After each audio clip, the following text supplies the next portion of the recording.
satu penjuru gereja dan dasar yang esa, yaitu Yesus Kristus, pendiri umatnya.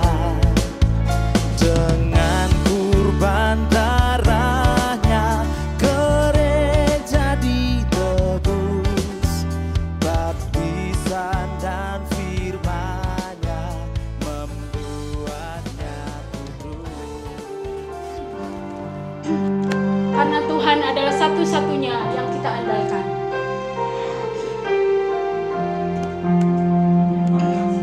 Haleluya. Engkau Tuhan yang setia, waktumu selalu yang terbaik. Engkau Tuhan sandaranku, dan ku hanya kan berharap padamu. Satu-satunya yang ku harapkan, Satu-satunya yang ku percaya, Engkau sumber kekuatan, sumber pengharapan, sumber kedamaian. Satu-satunya yang ku andalkan, satu-satunya yang ku percaya, Engkau Tuhan memberkati, Tuhan memulihku, Tuhan memulihku.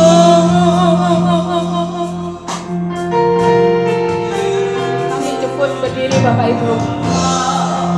Tuhan yang setia, Engkau Tuhan yang setia, selalu yang terbaik bagi kami Tuhan. Engkau Tuhan sandaranku, dan ku hanya kan berharap padamu. Satu-satunya yang ku andalkan, satu-satunya yang ku percaya, Engkau sumber kekuatan, sumber pengharapan, sumber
Mari kita tenangkan hati dan pikiran kita, mari kita berdoa.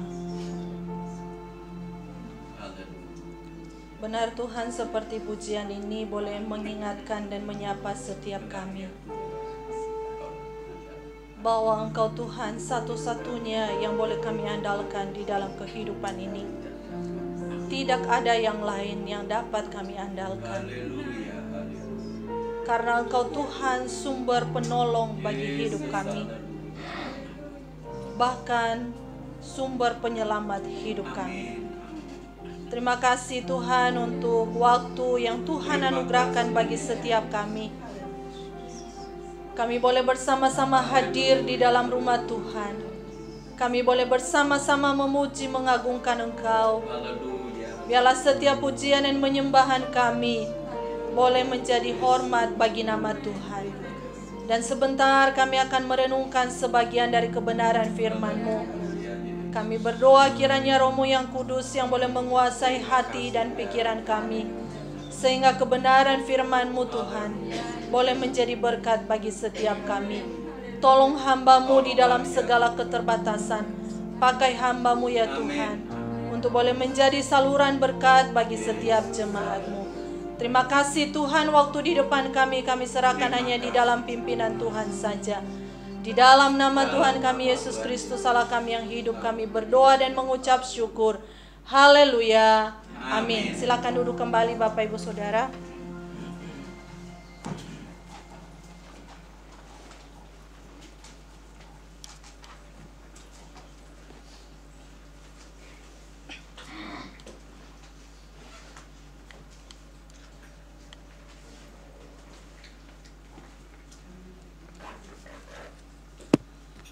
Selamat sore Bapak Ibu Saudara yang dikasihi Tuhan. Shalom. Shalom. Ya, puji Tuhan. Bagaimana kabarnya?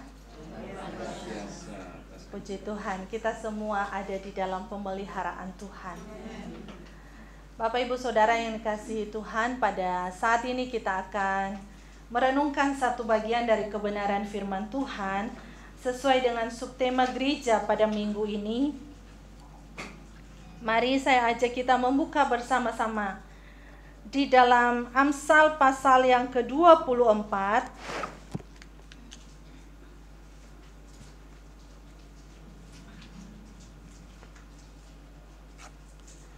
Amsal pasal yang ke-24 ayat yang pertama sampai ayatnya yang keempat.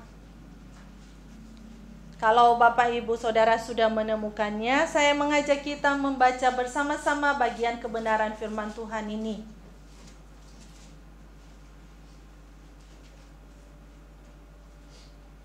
Ya, sudah ketemu ya Bapak Ibu Saudara? Kita baca bersama-sama. 1, 2, 3. Jangan iri kepada orang jahat. Jangan ingin bergaul dengan mereka. Karena hati mereka memikirkan penindasan dan bibir mereka membicarakan bencana. Dengan hikmat rumah didirikan, dengan kepandaian itu ditegakkan, dan dengan pengertian kamar-kamar diisi dengan bermacam-macam harta benda yang berharga dan menarik. Amin. Demikian sejauh pembacaan firman Tuhan. Berbahagialah setiap kita yang boleh membaca, merenungkan firman Tuhan. Dan yang lebih berbahagia lagi setiap kita yang boleh melakukannya di dalam kehidupan kita hari lepas hari. Bapak Ibu Saudara yang dikasihi Tuhan, ketika kita membaca ya bagian Amsal pasal yang ke-24 ini, kita melihat bagaimana Salomo ya tidak memberikan sebuah pengantar dulu gitu ya. Tidak memberikan sebuah hal-hal yang ringan terlebih dahulu Bapak Ibu Saudara. Tetapi ketika kita berhadapan di dalam ayat yang pertama, langsung dia memberi kita sebuah nasihat. Ya, langsung dia memberi kita sebuah nasihat. Kita melihat bagaimana Amsal ini merupakan nasihat-nasihat yang diberikan oleh Salomo bagi setiap umat manusia, ya. Bagaimana di dalam ayat yang pertama di sana langsung dikatakan nasihatnya apa Bapak Ibu Saudara? Jangan iri. Waduh. Berarti manusia itu pada dasarnya apa Bapak Ibu Saudara? Suka iri. Ya. Pada dasarnya naturnya manusia. Manusia pada umumnya. Ya, manusia pada umumnya. Bapak Ibu Saudara, iri berbeda dengan cemburu, ya. Kalau yang cemburu, Bapak Ibu yang sudah berkeluarga di sini, kalau pasangannya pergi lama dicari enggak? Oh, enggak. Loh. Wah, bahaya. Enggak bahaya, kan? Hah? Enggak bahaya. Kalau pasangannya pergi lama dicari enggak? Dicari. Seharian gitu ya di WA pagi. Ditungguin siang, belum dibaca. Sore, belum dibalas. Mulai apa? Nang di giyo. Mulai telepon, ya. Kadang Bapak Ibu Saudara, di dalam keluarga suami istri itu perlu menjaga hal-hal seperti itu ya. Bukan hanya cinta waktu awal nikah saja. Wah, lengket kayak perangko gitu ya. Sudah menikah puluhan tahun. Terus babano gitu ya. Enggak. Tetap dipelihara supaya awet Bapak Ibu Saudara ya. Jangan dibiarkan nanti dicari yang lain gitu ya. Bagi yang pacaran. Wah, kalau pacarnya ditelepon terus sama orang lain, cemburu enggak? Cemburu ya. Bapak Ibu Saudara, berbeda di sini dengan apa? Dengan iri hati, ya. Bagaimana Salomo memberi nasihat kepada apa? Kepada umat manusia termasuk kita. Dari generasi ke generasi Bapak Ibu Saudara. Jangan iri kepada siapa? Kepada orang yang jahat. Dan apalagi Bapak Ibu Saudara dikatakan, dan jangan ingin bergaul dengan mereka. Sebuah terjemahan yang lain yang memudahkan saya gitu ya untuk mengerti bagian ini dikatakan, jangan iri terhadap orang jahat dan mengingini pergaulan dengan mereka.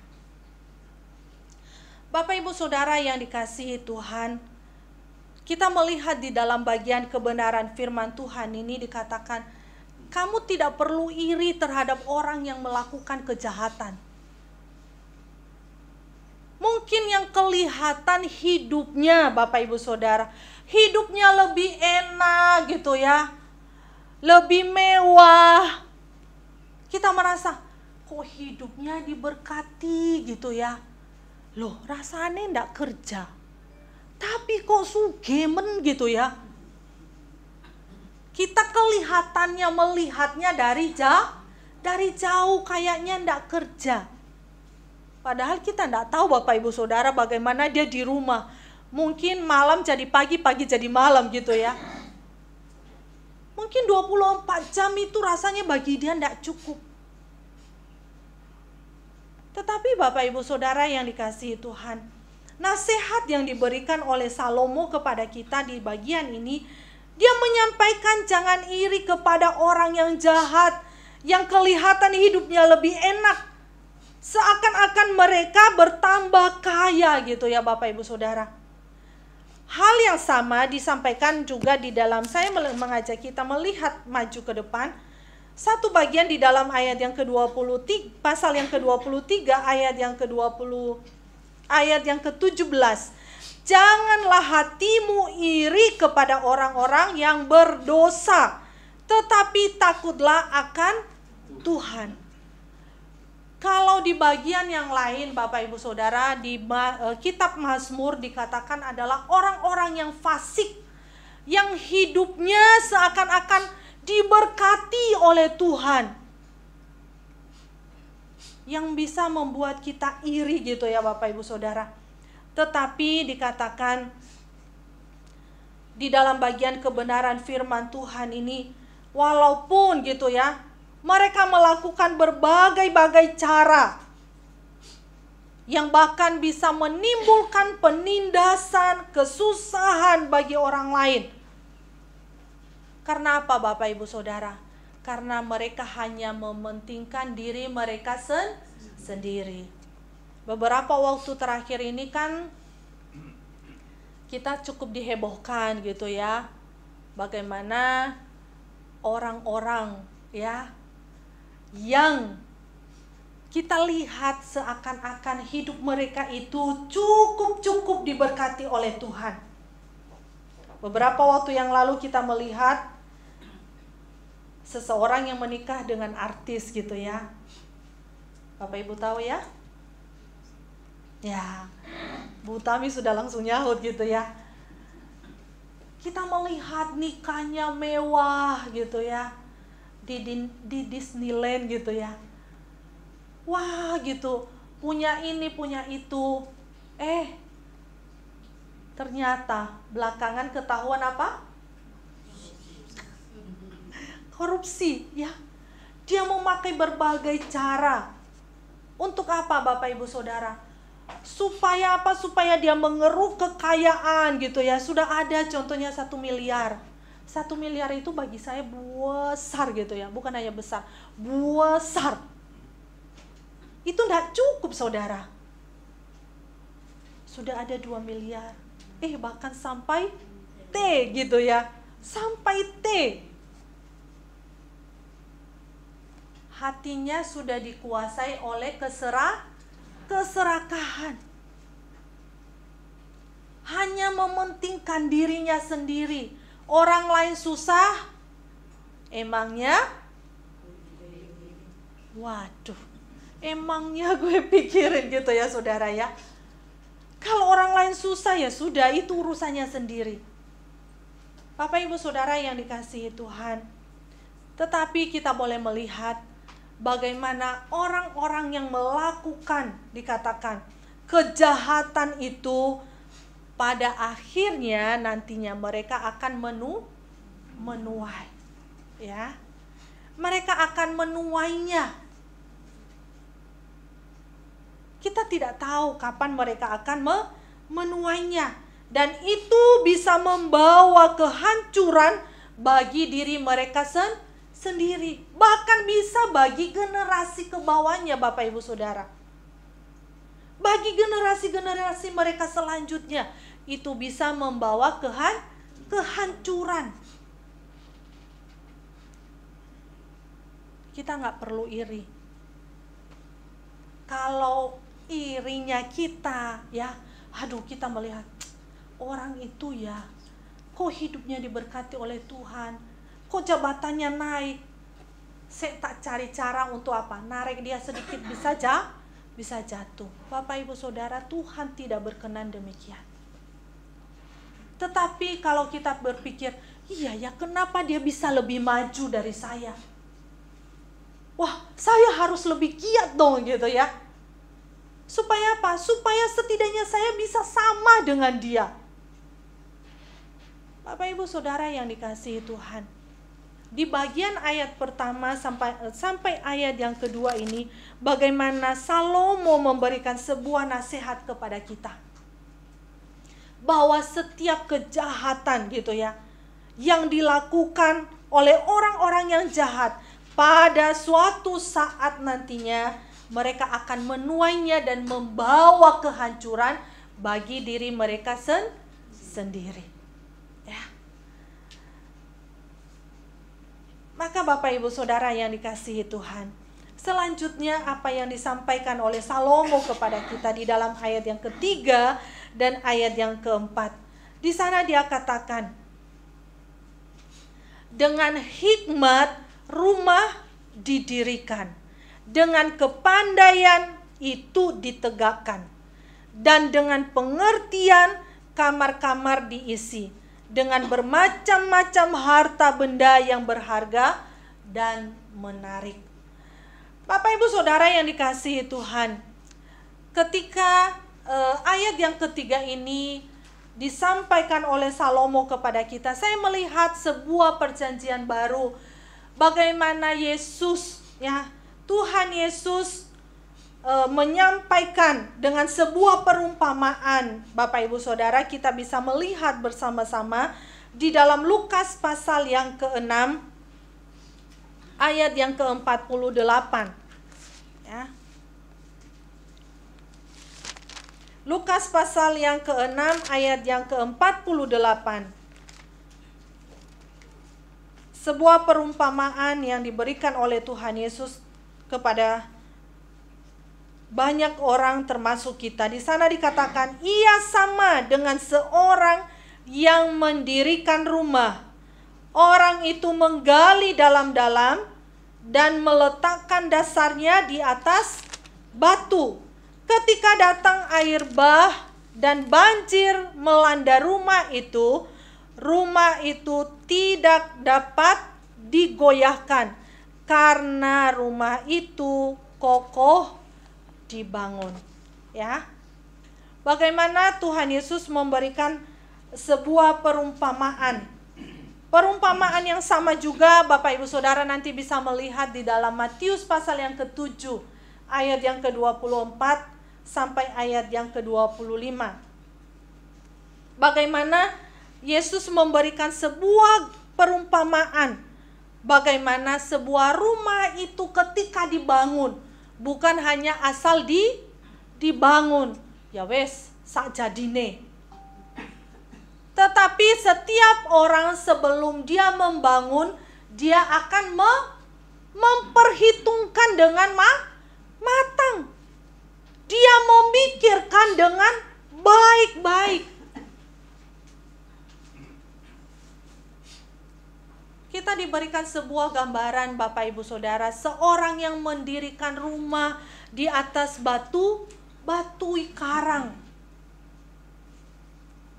Dia harus memikirkan berapa dalam fondasi yang harus dibangun.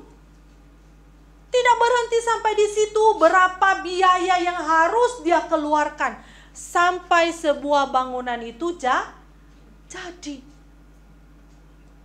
Itu membutuhkan hikmat nggak Bapak Ibu Saudara? Membutuhkan. Itu membutuhkan pengetahuan nggak? Membutuhkan pengetahuan.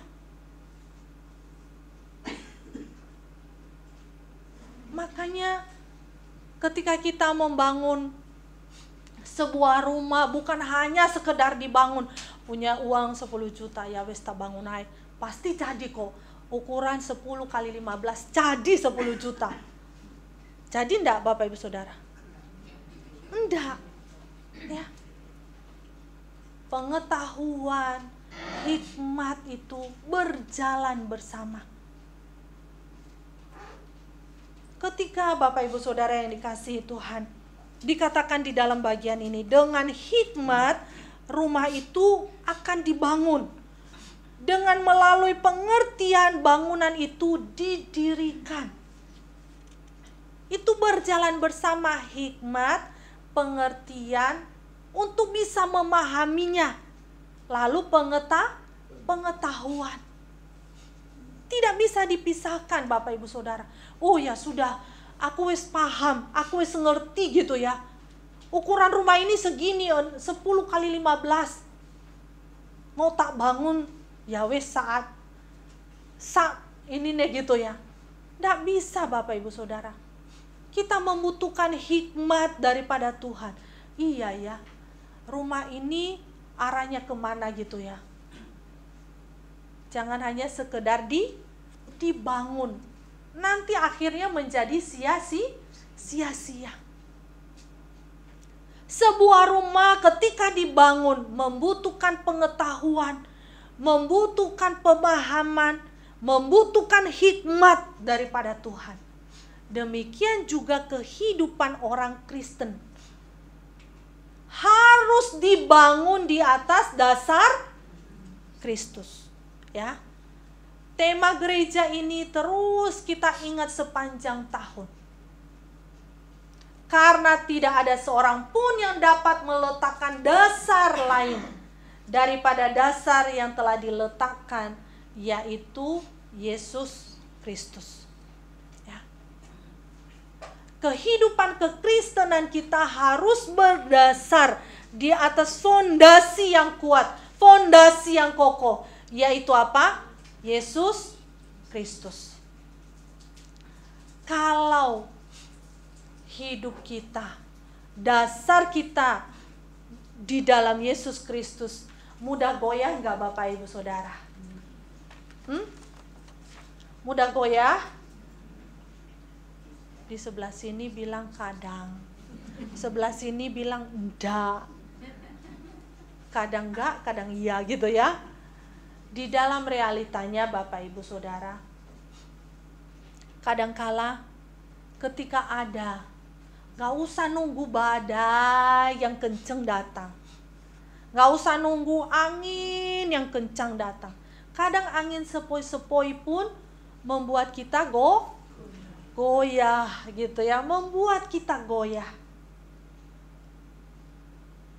Ketika ada permasalahan ya, cekcok antara mantu dan mertua.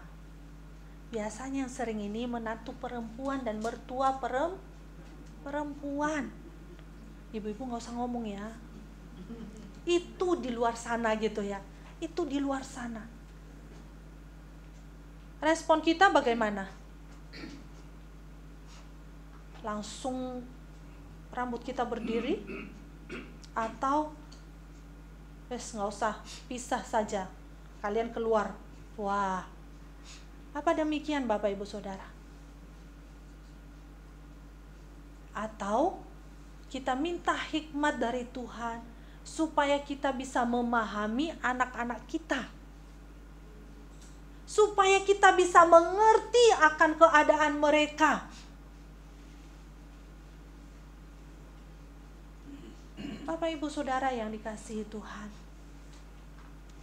kita di dalam kehidupan ini, kita membutuhkan hikmat dari Tuhan, tuntunan Tuhan, supaya apa? Supaya kita mampu menyikapi berbagai apa? Berbagai peristiwa yang kita alami.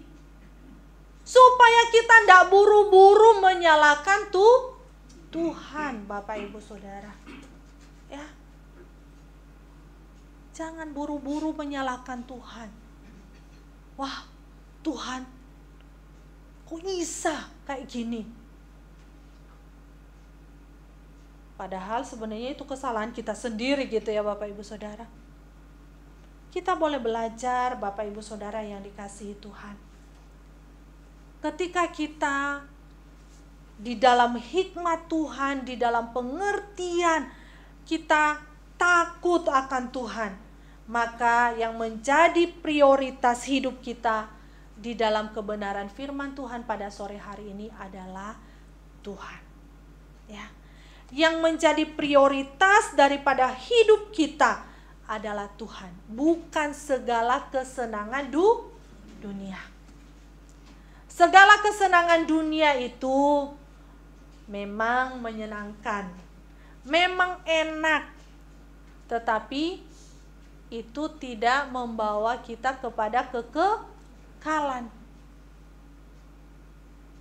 Kesenangan dunia itu bersifat sementara, tetapi yang perlu kita pikirkan di dalam kehidupan ini, apakah kehidupan kita ini masing-masing kita mengaitkannya dengan Tuhan. Segala apa yang kita lakukan, apakah kita mengaitkannya dengan Tuhan? Bapak Ibu Saudara yang dikasihi Tuhan, sebuah gambaran yang seringkali bisa menjadi contoh bagi kita, seringkali diberikan gambaran bagi kita. Bagaimana kita membutuhkan hikmat, pengertian, pengetahuan itu. Ketika di depan kita ada sebuah ember, ya. Jangan bayangkan ember cucian di rumah Bapak Ibu Saudara ya. Ada ember di depan kita. Ketika saya mengisi batu-batu yang agak besar di dalamnya, secara pengetahuan kita melihat batu itu sudah memenuhi ember itu bukan? Wah, wis penuh gitu ya. Embernya wes penuh. Penuh? Penuh nggak Bapak Ibu Saudara? Belum. Masih belum penuh. Ketika saya ambil kerikil-kerikil yang lebih kecil, batu-batu yang lebih kecil, saya masukkan di dalam gitu ya. Saya goyang-goyangin supaya apa? Supaya padat. Kira-kira penuh nggak? Kita lihat. Duh, penuh. Belum, Bapak Ibu Saudara. Masih belum. Apa yang perlu ditambahkan? Pasir, ya. Perlu ditambahkan pasir.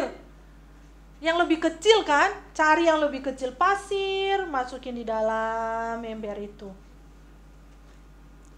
Sudah penuh, kebek gitu ya. Penuh? Lihat. Rasanya sudah penuh. Ketika saya mau menambahkan air, airnya bisa masuk nggak kira-kira? Bisa. Ya. Airnya bisa masuk sampai air itu meluber keluar dari ember itu, baru dikatakan ember itu penuh. Ya. Ember itu penuh. Bapak Ibu Saudara yang dikasihi Tuhan. Mungkin seringkali ya, pengetahuan kita, saya tahu tentang Tuhan. Saya sudah memahami tentang Tuhan. Saya sudah paham tentang Tuhan.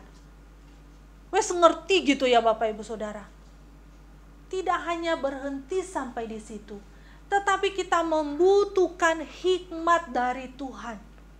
Supaya apa? Supaya dengan pengetahuan yang kita miliki tentang Tuhan, kita bisa merefleksikan kehidupan itu di dalam kehidupan keseharian kita. Bapak Ibu Saudara yang dikasihi Tuhan, ketika diberikan sebuah gambaran kepada kita, ya, seperti bangunan tadi, bahwa bangunan itu benar-benar boleh dibangun. Setelah apa? Setelah kita memikirkan sampai secara detail bahwa kita mampu untuk membangun rumah itu. Lalu setelah rumah itu dibangun, Bapak Ibu Saudara yang dikasihi Tuhan, apa yang perlu diisi? Dikatakan di dalam ayat yang keempat tadi apa? Dengan bermacam-macam harta benda yang berharga dan menarik. Harta yang berharga itu kira-kira apa Bapak Ibu Saudara?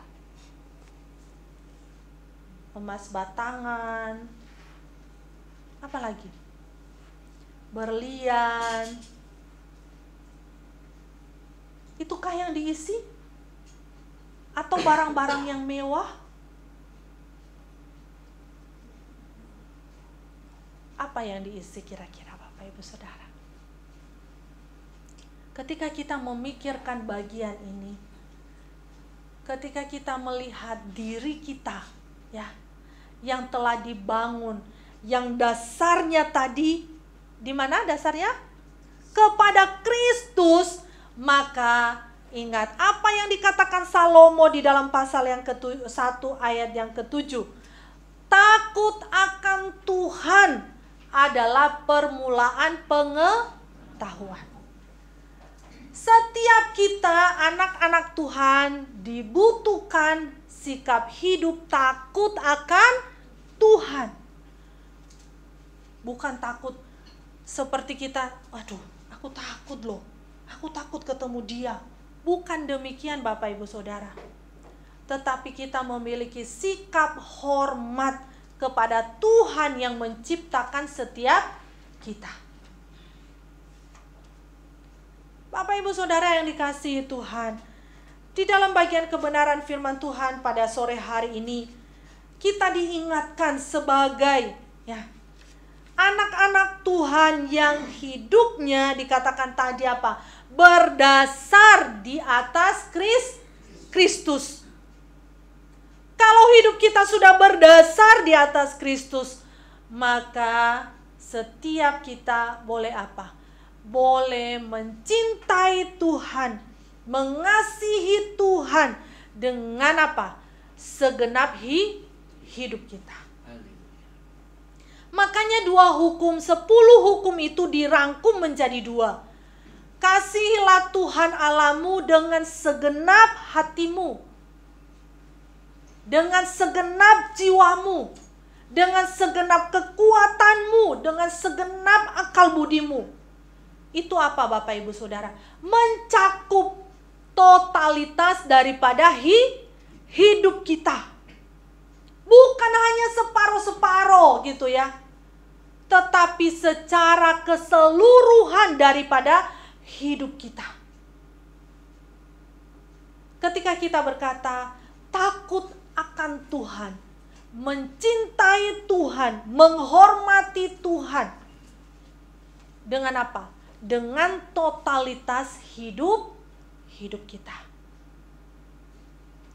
Bukan hanya sebagian-sebagian Bapak Ibu Saudara. Tidak. Karena apa? Karena Tuhan yang menjadi apa? Menjadi prioritas bagi hidup kita. Tuhan yang menjadi yang utama bagi hidup kita. Bukan yang lainnya. Bapak Ibu Saudara yang dikasihi Tuhan. Hidup kita masing-masing telah dibangun atas dasar Kristus. Maka itu juga yang akan mewarnai sekitar kita. Semuanya dimulai dari mana? Dari diri kita. Dimulai dari kita terlebih dahulu Bapak Ibu Saudara. Makanya sering diingatkan, jangan tuntut orang lain untuk berubah.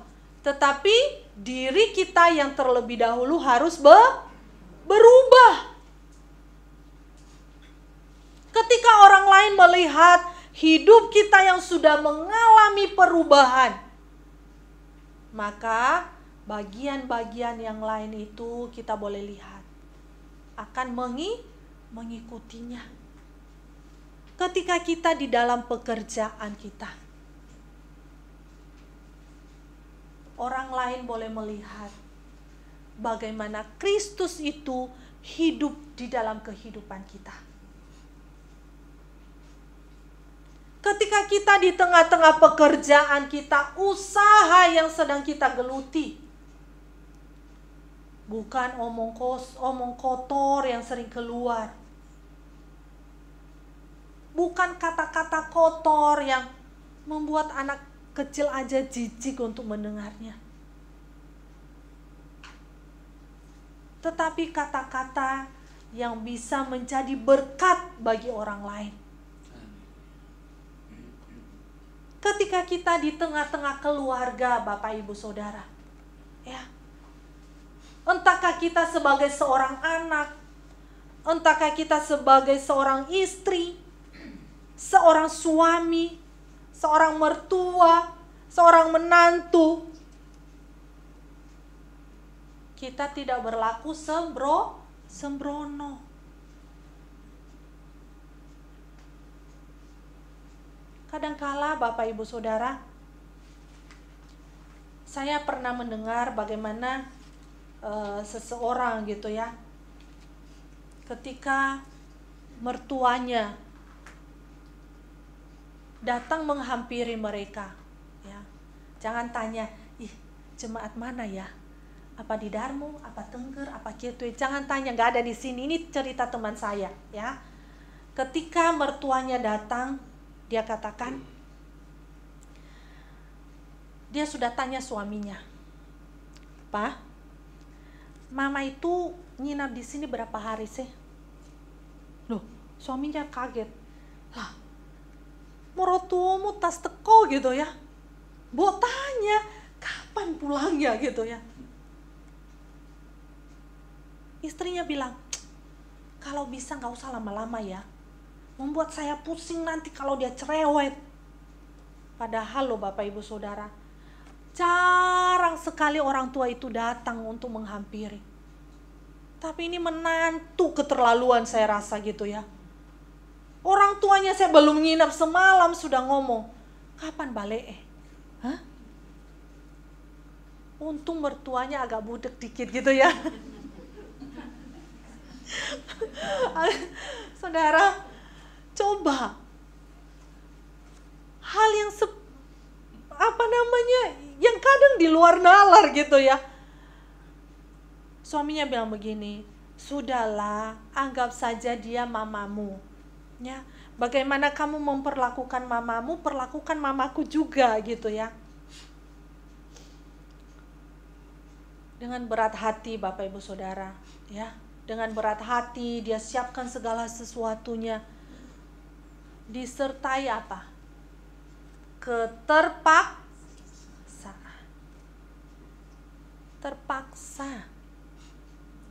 Kalau terpaksa itu enak nggak untuk dikerjakan? Enggak. Katanya orang tua, ya, orang tua yang suka masak, ketika masak itu dengan hati yang senang, rasanya lebih enak dibandingkan dengan apa? Gerutu gitu ya. Padahal masakannya sama persis. Kalau rawon dimasak waktu hati senang katanya lebih enak. Rawon juga dimasak waktu hatinya grundel, katanya enggak enak. Betul nggak ya ibu-ibu yang suka masak? Oh, pahit katanya gitu ya. Bapak Ibu Saudara yang dikasihi Tuhan, ketika hidup kita sudah ada di dalam Kristus, kita ini mencintai Tuhan, mengasihi Tuhan, maka itu akan membawa dampak bagi sekitar kita. Bagi lingkungan keluarga kita, orang lain melihat, iya, mamaku api yo. Oh, bapakku saiki ndak ngomel-ngomel, ndak marah-marah, ndak ngamuk-ngamuk. Iya, karena apa? Karena dia takut akan Tuhan. Oh, menantu sekarang nggak bentak-bentak mertuanya.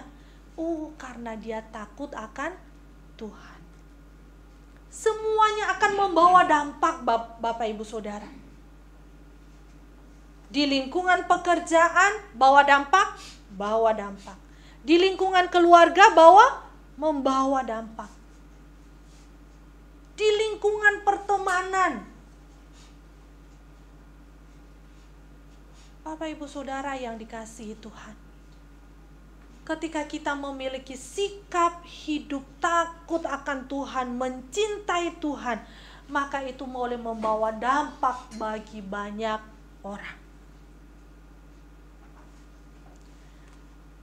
Pada saat ini Bapak Ibu Saudara yang dikasihi Tuhan, setiap kita, anak-anak Tuhan, bukan hanya membawa dampak bagi pekerjaan, bagi keluarga, itu juga membawa dampak di tengah-tengah pelayanan kita kepada Tuhan.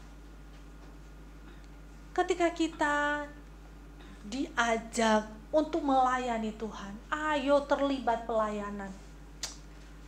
Nanti saja, yang lain aku belakangan aja. Lah kapan? Belakangan terus gitu ya. Jangan Bapak Ibu Saudara. Ketika kita diajak untuk berpelayanan, tanyakan, saya bisa ambil bagian pelayanan apa? Tetapi lakukanlah dengan sukacita. Bukan gerutu, bukan ngomel, bukan terpaksa. Ya. Tetapi dilakukan dengan sukacita. Karena apa? Kita mencintai Tuhan, kita mengasihi Tuhan, kita takut akan Tuhan yang terlebih dahulu mengasihi kita. Bapak Ibu Saudara yang dikasihi Tuhan, kiranya melalui kebenaran firman Tuhan pada sore hari ini boleh terus menggema di dalam hati kita masing-masing, bahwa setiap kita yang sudah ditebus oleh Tuhan boleh hidup terus takut akan Dia. Karena minggu depan akan dilanjutkan ayat yang kelima dan seterusnya Bapak Ibu Saudara. Ya.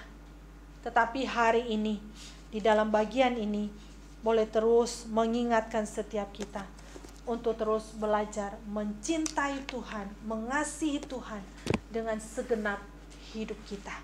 Dan kita juga boleh mengaplikasikannya bagi sesama kita. Tuhan memberkati kita. Amin.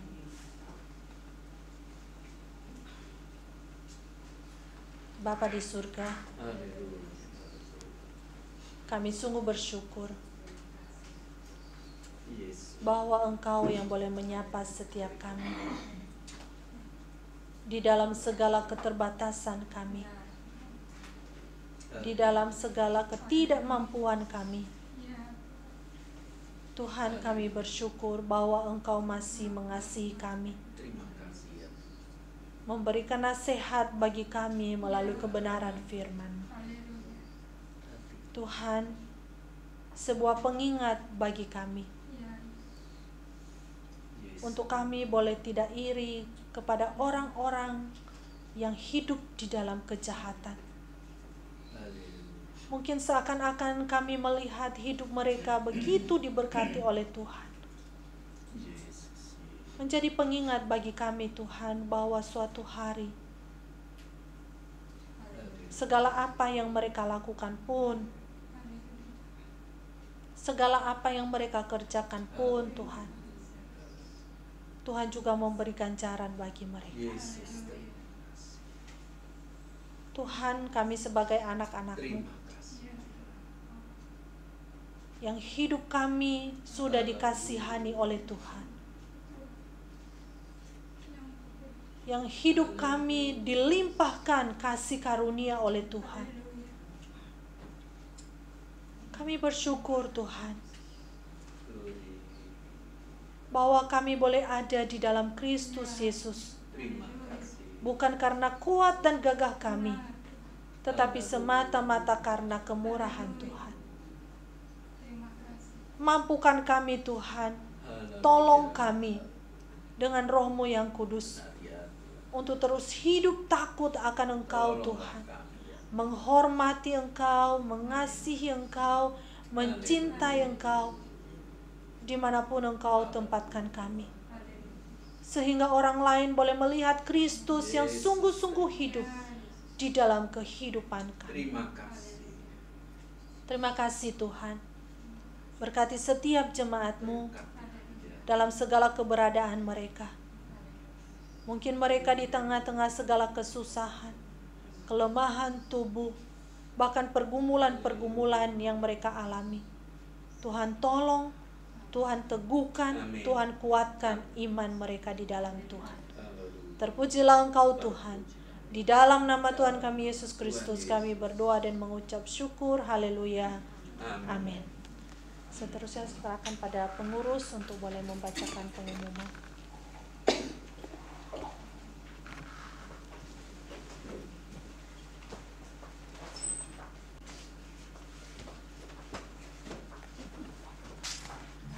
Terima kasih. Puji nama Tuhan. Malam hari ini kita mendapatkan berkat Tuhan yang luar biasa. Firman Tuhan boleh kita sama-sama belajar, yang kita boleh mempunyai hikmat yang berpondasikan kepada pengertian dan pengetahuan, untuk boleh Bapak saya dan Bapak Ibu tidak akan pernah goyah untuk menghadapi setiap ujian, dan tetap kokoh hanya kepada Sang Juru Selamat kita, Tuhan Yesus Kristus.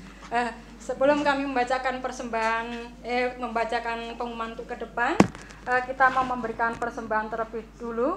Persembahan pada malam hari ini yang petugas Bapak Ibu Adam, persembahan diambil 2 kali, kantong merah persembahan pembangunan, dan kami mewakili majelis dan jemaat GIA Surabaya Tengger mengucapkan banyak terima kasih kepada Ibu Juni. Tuhan Yesus memberkati.